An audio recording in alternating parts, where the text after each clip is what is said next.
Сәлем достар, сіздермен бірге мен Ғұбайдолла Айдаров атындағы нөмірі 1-ші мектеп лицейінің 10-ші сынып оқушысы Жолдас Ерасыл. Және бүгін біз сіздермен бірге мамандықты қай кезде және қандай жаста таңдау керек, сол сұрақтарға біз сіздермен бірге жауап іздейтін боламыз. Ал ендеше осы күнге дейін біздің ойымызды толғандырып келген мамандық жайлы сұрақтарды біз өзіміздің мектебіміздің мұғалімдеріне қоюды жөн көрдік. Және ол жеріміз кітапханада кім бар екен? Кеттік. Апай, біздің сізге арнаған мамандықтар туралы бірнеше сұрағымыз бар, солар сізге қоя кетсек. Сіздің ойыңызша, балалар қай жастан, қай кезден бастап мамандық таңдаған дұрыс деп ойлайсыз? Енді менің ойымша, бала ақыл тоқтатып, 14-15 жасқа келгеннен бастап, 9-10 сыныптан бастап мамандық таңдай бергені дұрыс, нақтылағаны. Себебі 11 сыныпқа келіп отырған оқушылар бізде көпшілігі ауытқып отырады, бірде гуманитарлық пәндер таңдаса, бірде физика, математиканы таңдап отырады. Ол кезде балада тұрақтылық болмайды.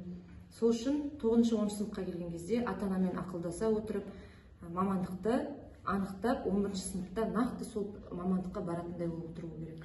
Ал енді сіздің ойыңызша қазіргі таңда қандай мамандықтар сұранысқа ие деп ойлайсыз?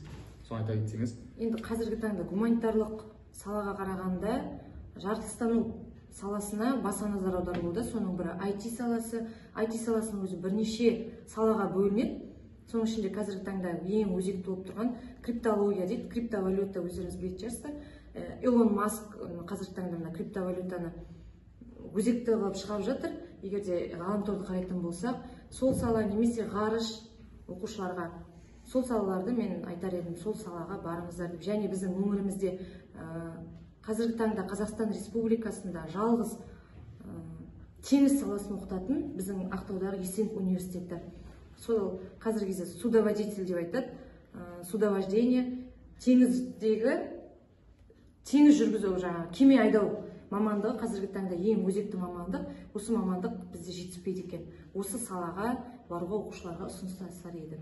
Ал сізге сөзіміздің соңында бір тағы сұрақ қоя кетейін. Осы бұрынғы кезде өзекті болған мамандықтар қазір қайта жаңғырады деп ойлайсыз ба? Енді қазіргі таңда көпшілігінің орнын цифровизация деп айтамыз, цифрлы Қазақстан деп айтады.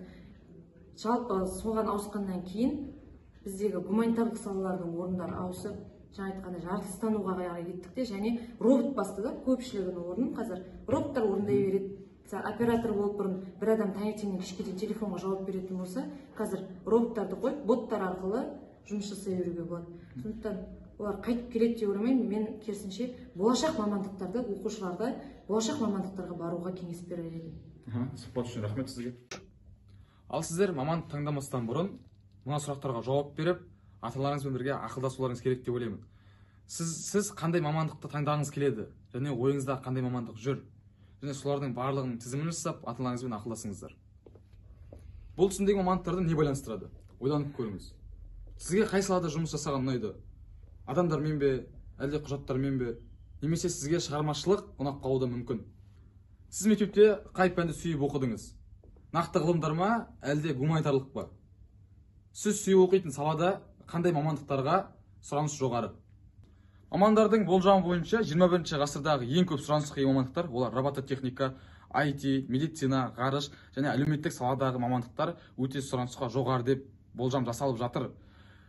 Осы айтылған ақпараттар сізге өте көп кеңес берді деген үміттемін. Сіздермен бірге болған мен Жолдас Ерасыл.